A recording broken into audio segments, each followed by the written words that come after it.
What's up, everybody? Good morning. Happy Monday. Hope everyone's doing well. Hope your week is off to a good start. This is my recap and reactions to week 5. Thanks for tuning in, as always. I really appreciate it. Listen as I break down week 5 of the NFL. Let's start with the Sunday night game. This Cowboys 49ers game was so highly anticipated, it turned into an old fashioned ass kicking. I mean, that's what you saw last night. There was a collection of elite players on both sides, a list of star players on both sides of the ball. But all night long, the 49ers showed how much they owned the Cowboys. What an embarrassing performance by Dallas. This team is about to get clowned by Stephen A. Smith and the rest of the Cowboy haters this morning. This was a statement from the 49ers. Stand up, Niners gang, because this team looks like the best team in football. The narrative begged for Dak Prescott to be this franchise quarterback. When you look at his salary, not last night, not on Sunday night, disappointing, embarrassing, feels like they let everybody down in Cowboys Nation. The whole nation watching from home witnessed Brock Purdy. Yes, Brock Purdy. Get used to that name. Brock Purdy outduel Dak Prescott on national TV and primetime on the big stage.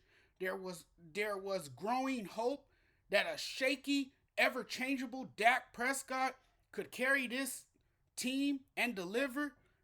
It never happened. If I had to choose one of these quarterbacks to lead my team, it'll be Brock Purdy over Dak Prescott. It's not even close when considering age, mobility, accuracy, talent. It's not even close. This dude is special. And make no mistake, he's on the doorstep of a career defining regular season. I am ready to call him an elite quarterback. Seriously. What more does this man have to do? This team is special. This was a total domination where Purdy outshines the quarterback with the big money contract. And what amazes me about him is he stands in the pocket and he stays calm and delivers perfect dimes, throws that are on the money. You always see that from Brock Purdy. It's amazing. Purdy went absolutely nuts against the Cowboys defense. The 49ers putting up 42 on the Dallas Cowboys at home to improve to 5-0. That's 5-0 with 30 plus points in each of those victories. I'm not sure any of us could have predicted a worse performance. This was pretty bad. That's one way to let down your fans, getting demolished by the best team in the NFL. And not show up at all, getting beat in largely unconvincing fashion. I'm tired of hearing that Brock Purdy is a system quarterback. This guy played the cleanest game of his career. He threw 4 touchdown passes to lead the Niners. We've seen him adjust in big games. The perfect dime he delivered to George Kittle. It's not just that he's perfect, but that he continues to elevate the offense and gets better with each game. You see the vast improvement. When I look at his stat sheet, one thing that stands out is 0 interceptions. He has yet to throw an interception this season. I think that's very impressive. I watched Dak and he was nowhere near as good. The man was awful. Everyone knows he's overrated. Everyone knows he's overpaid. Apparently, Jerry Jones is the only one who doesn't. Time to bench him for good. What is it? Everyone just magically expects him to be this elite quarterback? He's been given too many chances. There's no way this is the Cowboys' year when your quarterback throws a season high 3 interceptions. This is not something that's going to get better. What excuse can they come up with for this? That he was dealing with a finger issue on his throwing hand? And then after the game, during his post-game presser, he called it the most humbling game of his career. 3 costly interceptions humbled him. The first interception was a deep throw. He aired about 10 yards past the speedy Brandon Cooks, right into the hands, oh my God, right into the hands of 49ers safety Tashaun Gipson. The second was a forced throw at receiver Michael Gallup. The ball was tipped right into the hands of Fred Warner. Then the third intercepted pass, 49ers linebacker Burks was cutting in front of Cooks, and for whatever reason, Prescott throws it right into Burks' hands. Horrendous. Deservingly so, Prescott got benched in favor of the backup quarterback, who is better than him. Once again, Dak comes up small in big moments. The best defense in the NFL was shredded for 421 yards and 6 touchdowns by the 49ers offense, and Purdy torched them. Oh, and yes, Mike McCarthy was outcoached by 49ers coach Kyle Shanahan. The Niners clearly showed they are the best team in the league. Okay, we're going to stay in the NFC and talk about another NFC West team and NFC East team. Eagles and Rams. Here's my reaction. It was one of the most intriguing matchups of Week 5. This was a game that I was very excited about. The Eagles improved to 5-0, like the Niners, on the season. When you look at what happened in this game, Philly had 39 rush attempts. That's a lot of rush attempts. 38 minutes in time of possession. Rams got killed in the time of possession. The Eagles dominated the game in part because they pounded the rock and controlled the clock with run plays. They were able to stay on the field and kept the opposing team off the field because they were successful on third downs, third and very manageable. They averaged less than 5 yards on third down in terms of yards to go on third down, and converted 13 third downs. I think it's very impressive that they wore down the Rams defense with that run game, and doing so with a front that's led by Aaron Donald. I felt particularly in the second half that Jalen Hurts was able to do whatever he wanted against the Rams defense with his incredible feet. The guy can move his feet. He can hurt you with his arms and his legs. Some big time throws from Jalen Hurts. He put up 303 yards passing, definitely a centerpiece of the offense. He was sensational. The offense moved the ball. The defense was stingy in the second half with moving pieces in the secondary. And Jalen Carter, man, this dude is a beast. Jalen Carter outplayed Aaron Donald in every way, shape, and form. Totally outplayed him. He impacted the game with quick interior pass rush. This was a tough loss for the Rams. Cooper Kupp was back. I felt like they controlled the first half. I don't think anybody is expecting the Rams to make a Super Bowl run. No one had them going deep into the playoffs. In the second half, the Rams offense disappeared with no adjustments from McVay. Matthew Stafford missed 3 throws that he usually nails. The defense failed to get off the field as the Eagles converted on third downs, Cooper Kupp was back and still looked to be in all-pro form. He had a really, really good game. It was a great debut for him. This was the first real look at the dynamic duel of Cooper Kupp and Puka Nacua, and both of them showed out. Since Puka Nacua arrived, he has put on a show. People are buying his jerseys like crazy. It's a hot item. But it was all Eagles in the second half as they were able to control the final 2 quarters as they remain unbeaten and flirt with perfection.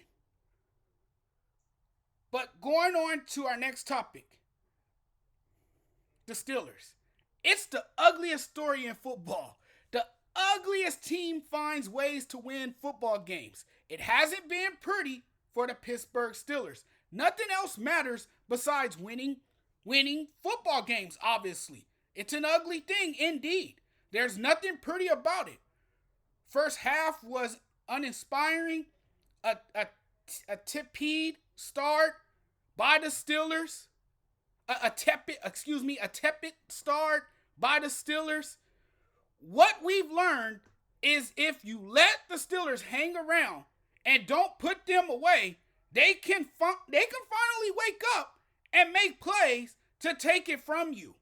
My takeaway from this game is that TJ Watt is him, yes, and he was a game changer for the defense, causing issues as a run defender and pass rusher. George Pickens is a stud. For a team that needed a spark on offense, they got it from Pickens, who pulled in 6 receptions for 130 yards and a game-winning touchdown on 10 targets. The O-line played a bit better on Sunday. This team would be scary if they had an offense. I thought Kenny Pickett has some good things in this game.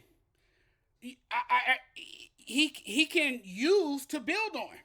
In this AFC North rivalry, the Ravens had multiple chances to put the foot on their necks. They didn't do that. Just unable to put the Steelers away with multiple opportunities. And how weird was it for all Baltimore receivers to drop multiple passes? Skilled players were absolutely horrendous, drop after drop, 10 drops with 3 in the end zone. It's hard to win that way, along with bad play calls. So ball security continues to be an issue for the Ravens offense. Justin Hill fumbles. It was the team's 5th lost fumble on the year. Then you had a curious decision to go for it on 4th down. More drops and a costly Lamar Jackson interception in the 4th quarter turned what could have been a 4 touchdown day for Jackson into a disconcerting loss. I have nothing but nice things to say about Jackson. He played amazing. It was his receivers who let him down.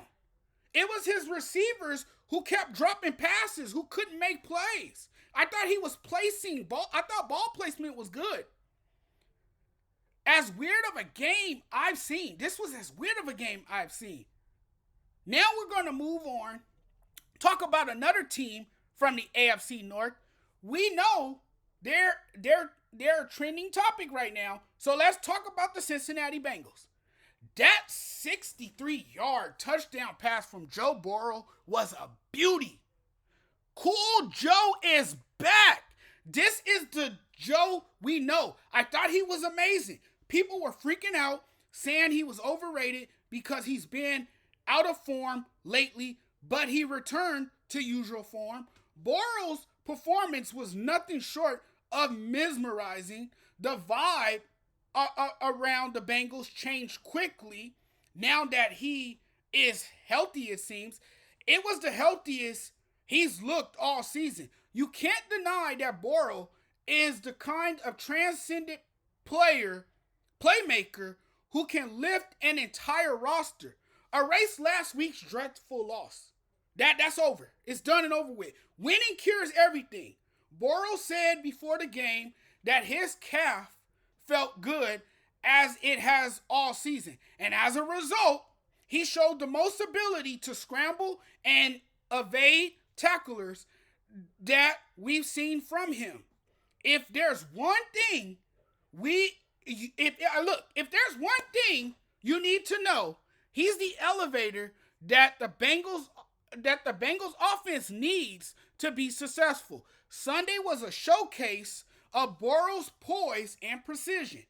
There are endless possibilities to showcase your creativity if you're Ja'Marr Chase, his go-to target. Bortles' favorite target created separation, showcased, his ability. Ja'Marr Chase is an absolutely dynamic player. That man is special. I've been telling people to relax. The Bengals will be just fine. They'll be just fine. And they won the football game. They beat a Cardinals team that hasn't played as bad as their record would indicate. As they've done in almost every game this season, the Cardinals have hung tough for a good portion of games. They even intercepted a pass that gave them a chance to take the lead late in the third quarter. So I thought the Cardinals played a pretty good game. I mean, they could have played a lot better, but because they're not uber talented, the Cardinals have to get almost everything right in all three phases of the game to have a chance of victory against a team that is playing quality football. And turnovers doomed them on Sunday. Joshua Dobbs threw 2 interceptions, both off deflections, which could both be at least partially blamed on Dobbs.